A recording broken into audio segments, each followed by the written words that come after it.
Olá a todos e todas. Vamos dar hoje prosseguimento aos nossos estudos da literatura inglesa teatro e hoje vamos nos dedicar a entender um pouquinho das manifestações da dramaturgia no século XIX, né? Exatamente no período da Era Vitoriana. E vamos tratar um pouquinho sobre uma peça de Oscar Wilde, intitulada The Importance of Being Earnest. Oscar Wilde nasceu em 1854 e viveu até 1900.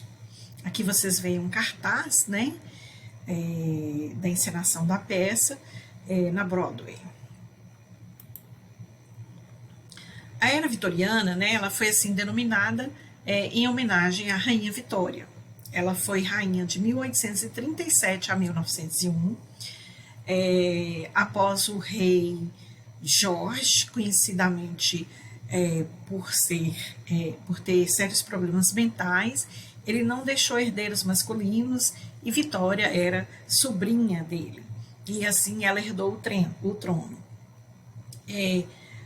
O período da Era Vitoriana foi marcado por muito moralismo e muita seriedade, exatamente para contrapor o período do reinado do tio dela, do rei George, que viveu uma vida muito dissoluta, teve várias amantes, vivia só para beber, comer, fazer festas, não se importava com o governo, com o reino, né?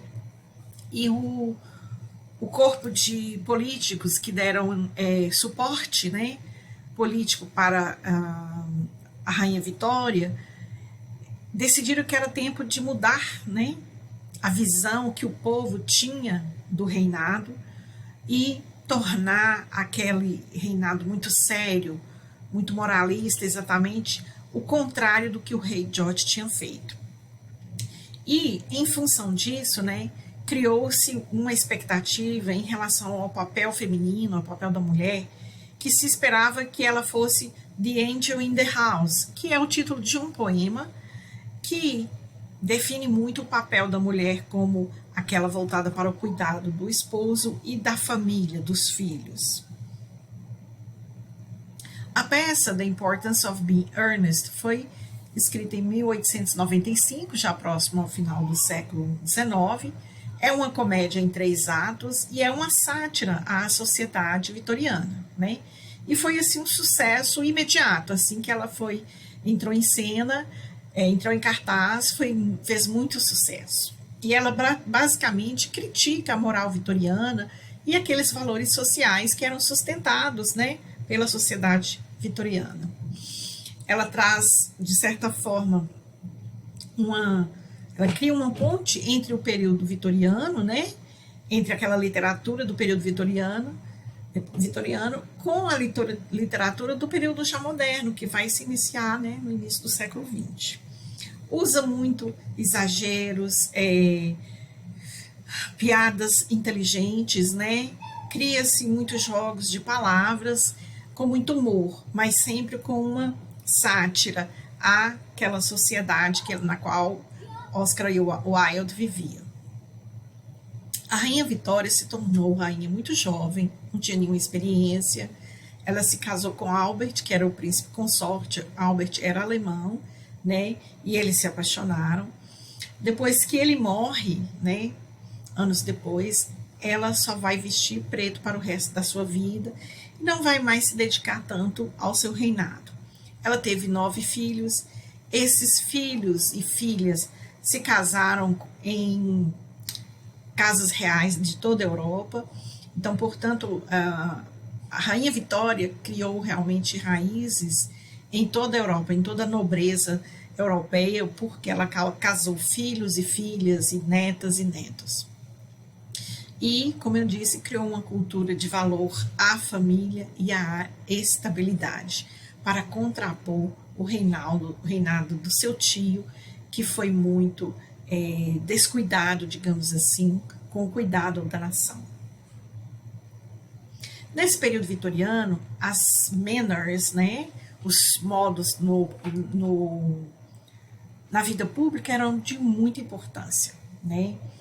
A sociedade inglesa era dividida em classes, a classe alta era muito educada, recebia uma alta educação, vinha de famílias ricas, respeitadas, né? O famoso old money, principalmente nobres. E ter boas maneiras, bons modos, tinha mais importância do que todo o resto, né? É, era considerado de mau gosto exibir riquezas, né? E aqui nós vimos uma foto com a evolução, né, das vestimentas no decorrer dos anos 1800. Que nós vimos aqui a evolução. As mulheres jovens, né, na sociedade vitoriana, não podiam sair sozinhas, elas sempre tinham que ter uma companhia feminina ou masculina, até que fossem casadas. Não era permitido, não era de bom tom uma jovem sair desacompanhada. A vestimenta feminina tinha que cobrir o corpo, né, do pescoço até os tornozelos. As roupas não podiam ser muito espalhafatosas. Já nas classes altas, né, pessoas que tinham uma reputação ruim eram, de certa forma, afastadas, não importava quanto dinheiro tivesse. Se a pessoa fizesse alguma coisa que era considerado de má reputação, ela era afastada da sociedade. Por exemplo, se uma mulher cometesse um adultério, né, ou um homem cometesse adultério, isso era muito grave, independentemente da pessoa ter muito dinheiro. Então, tudo isso fazia parte do good manners, né, que tinha que se obedecer, tinha que ser seguido para você não ser expulso da sociedade. Aqui nós vimos uma foto também com o modelo de vestimenta masculina própria para aquele tempo, né? Então os homens tinham que seguir essa moda também, né? Para as mulheres era basicamente esse tipo de roupa, como vocês podem ver o corpo coberto, né? Do pescoço até o pé, o chapéu na cabeça era imprescindível, não podia se sair sem o chapéu, né? Uma sombrinha para o sol, para a chuva. As pessoas, né, na era vitoriana, quando elas queriam visitar umas às outras, não simplesmente podia chegar, oi, fulano, vim aqui te visitar. Não, você tinha que fazer, marcar, né, esse compromisso, mandar uma cartinha, né, mandar a sua funcionária lá com a cartinha combinando, enfim. Servia-se as visitas, né, com lanche, com chá e bolos e sanduíches, nós vemos aqui, que é muito inglês, sanduíches de pepino, né? Os homens tinham que ter uma boa educação e as mulheres deveriam se casar bem, as mulheres da classe superior. Então, esperava-se que elas fizessem bons casamentos. Bons casamentos significando que se casassem com homens que podiam sustentá-las, que podiam manter o seu status social, né? Oscar Wilde viveu nesse período. Ele nasceu na Irlanda, viveu na Inglaterra e também no exterior. Ele frequentou o Trinity College na Irlanda, né, que é uma universidade famosa, e também a Universidade de Oxford, na Inglaterra. Ele era muito inteligente, sabia usar a língua muito bem e também muito engraçado. E ele acreditava no valor da arte pela arte, ou seja, a literatura em si sendo a arte pela arte, e que não deveria se preocupar diretamente com questões políticas. Ele escreveu várias peças, é um conhecidíssimo dramaturgo inglês, mas escreveu somente um romance que é intitulado O Retrato de Dorian Gray, que é também muito famoso. Então, nós saímos do Renascimento, temos aí um gap, vamos dizer assim, bastante extenso, porque o teatro no século XVII, tudo, ele perde a importância por conta do fanatismo religioso. Muitos teatros são fechados, né? E ele só vai voltar a renascer exatamente no século XIX. E uma figura marcante do século XIX na dramaturgia foi o Oscar Wilde. Wilde, com outros artistas, escritores, ele de certa forma se rebelou contra essa sociedade inglesa moralista, né, de uma cultura religiosa, muito voltada para a família. Ele tinha uma forma de ser muito, né, rebelde, era um homem muito bonito, era adorava chamar atenção e chocar as pessoas, de certa forma tinha um comportamento dramático. E veio de uma família da alta sociedade. E embora ele fosse declaradamente homossexual, o que era um crime na época, ele se casou e teve filhos. Inclusive, ele escreveu livros para crianças, né? Muito bonitos, por sinal. Como a homossexualidade era ilegal, ele foi julgado, né, por ter um relacionamento com outro homem. Ele foi a julgamento, foi preso, passou um tempo na prisão e nunca mais teve permissão para rever a sua família e passou o resto dos seus dias em Paris. Ele foi embora para Paris depois que saiu da prisão. Aqui nós temos uma frase do Oscar Wilde, né, um quote dele que diz: "In this world there are only two tragedies.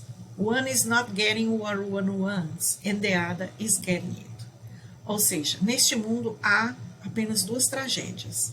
Uma é não conseguir o que a gente quer, e a outra é consegui-la, né? Então ele fala isso bem porque ele foi uma pessoa também bastante sofrida, né? Esse julgamento dele ele foi destroçado na sociedade, né? Ele se tornou um outcast e teve que deixar a Inglaterra depois que cumpriu os anos de prisão. Mas em se tratando da sua peça The Importance of Being Earnest, né? Vemos aqui, ela é uma comedy of manners, né? É uma forma de comédia que satiriza, né, as manners, né, os modos, os comportamentos e as afetações da sociedade contemporânea, no caso dele, e questiona, né, aqueles padrões sociais da Inglaterra vitoriana, né? Ele usa muito do epigram, né? Dizer uma coisa que expressa uma ideia de uma maneira inteligente ou divertida, né? Ele também usa de ironia, né?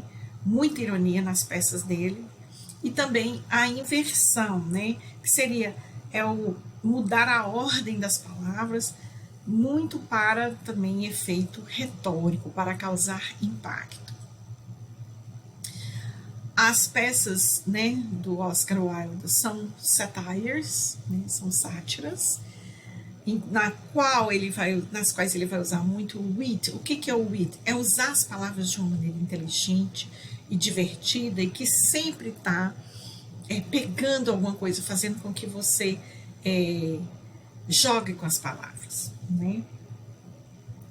Aqui nós temos uma certa revisão do vocabulário literário, por exemplo. O protagonista, o que é o protagonista? É o personagem principal. O que é o foil, que nós vimos lá no início, né? É aquele personagem que vai contrastar com o protagonista. O foil vai, de certa forma, mostrar o oposto do que o protagonista é, e isso, de certa forma, vai beneficiar a visão que o público vai ter desse protagonista. Aqui nós temos também uma blocking figure, que é um personagem normalmente velho, né, que interfere, vamos dizer, no romance romântico, né, naquela relação romântica do casal central, por exemplo, da história. E aí nós temos também o motif. O que é um motif? É um elemento ou é um personagem que aparece repetidamente, né, nessa peça ou num outro texto literário. Então, por exemplo, food, a comida, é um dos motifs na peça The Importance of Being Earnest. Então, nós temos aqui na Importance of Being Earnest. E aqui nós vemos que há também um jogo no próprio título, que Ernest é um nome masculino, que a gente pode traduzir como Ernesto. E earnest também é um substantivo. E esse substantivo eu não vou explicar o que é, mas vou deixar para que vocês busquem a tradução de earnest como substantivo e vocês vão ver o jogo que o Oscar Wilde faz, né? Tem um personagem que se chama Ernest, mas o título da peça é A Importância de Ser Earnest, que aí já é um substantivo. Então, nós temos alguns temas e motifs na peça. Um deles é o casamento, né? Aquele fazer a corte e o casamento são forças, né, na peça que os personagens são levados a discutir essa natureza do casamento e por que, vamos dizer, os compromissos são, de certa forma, impedidos por conta de obstáculos até triviais e bobos. E é nisso que está a graça, que está a diversão da comédia. A peça também foca muito na questão da moralidade, né? Vai discutir ideias relacionadas à moralidade vitoriana e mostra como as regras sociais muito rígidas acabam constrangindo, retendo, segurando muito a sociedade. O Oscar Wilde também vai discutir a questão da hipocrisia, né, desses padrões morais vitorianos. E também a questão da deception. O que é a deception? Aquela coisa de enganar, né? Existe o Jack e o Algernon, né, que ambos inventam personagens ficcionais para que eles possam fugir da sua vida, ou lá no campo, que eles sempre têm uma casa de campo, ou na cidade. Então, eles inventam personagens fictícios para escapulir, vamos dizer, de compromissos, tá? Existe a Cecily, que também vai criar um compromisso, vamos dizer assim, fictício com Ernest, né? Então, todas essas deceptions, esse enganar dos personagens vão se chocar, né? E essa linha entre fato e ficção vai acabar se tornando assim meio que difícil de você distinguir. E aqui nós temos o significado do que é o Sir Ernest, né? E aqui eu vou deixar para vocês estudarem por conta própria. Temos aqui alguns personagens, os main characters. Temos o John, que também é o Jack e que também é o Ernest. Temos o Algernon Moncrief, que é amigo do Jack. Temos Lane, que é o mordomo do Algernon. Temos o reverendo Chasuble, né, que é o pastor, vamos dizer assim, lá na casa de campo. Temos Lady Bracknell, que é a mãe de Gwendolen. Temos a Gwendolen, que quer se casar com um homem chamado Ernest. Temos Cecily, que é vamos dizer, uma pessoa que está sob a proteção do Jack, né? Vamos dizer que é uma pessoa, por exemplo, uma órfã, que ele cuida. E temos Miss Prism, que é a governanta de Cecily. A peça se passa por volta de 1890, também já próximo ao final do século XIX, na cidade, em London, que é chamada de The City, na casa de Jack, né, numa região rural. É uma propriedade vasta, enorme, muito bonita, e também na igreja da vila. Então aqui nós temos, isso aqui são cenas de um filme, né, que é baseado na peça. Seria a casa de campo do Jack, né? Isso aqui é a sala em que o Jack recebe os amigos, porque havia essa divisão, havia a sala para os homens se reunirem, havia a sala para as mulheres. Essa aqui é a casa, é a mansão da Lady Bracknell em Londres, né? E aqui, ao final, nós temos algumas quotes da peça, The Importance of Being Earnest, ok? Então, Wilde escreveu: Life is too important to be taken seriously. Então, a vida é muito importante para ser levada seriamente, né? Aí temos aqui, por exemplo, uma que eu acho interessante. I can resist everything except temptation. Então, eu consigo resistir a qualquer coisa, exceto a tentação. A outra, I never travel without my diary. One should always have something sensational to read in the train. Então, eu nunca viajo sem o meu diário, né? Aquelas coisas que a gente escreve no diário. Uma pessoa deve sempre ter alguma coisa sensacional, bem espalhafatosa para ler no trem. Então, temos aqui alguns tópicos interessantes da peça, né? Ainda que a peça tenha sido escrita há mais de 100 anos atrás, ela continua muito popular, é inclusive encenada frequentemente na Broadway, né? nos Estados Unidos. E mais de um filme foram feitos sobre a peça, baseados na peça, né? Principalmente nos últimos 10 anos. E aqui nós temos um link para Broadway, mostrando o anúncio da peça. Então, na nossa última videoaula, nós vamos nos dedicar a esse estudo do Oscar Wilde, mas teremos também atividades voltadas para o conteúdo do caderno didático. Há um pequeno parte de um capítulo sobre o Oscar Wilde, então é importante que vocês também leiam sobre ele no caderno didático, que começa na unidade 2, página 21, até a página 23. Então é importante que também se estude, se atualize com o caderno didático. E aqui nós encerramos nossas atividades, né, das videoaulas, e estando prontos para dar continuidade às nossas outras atividades avaliativas a partir dos nossos materiais. Um bom estudo para todos e a gente se vê na próxima. Um abraço.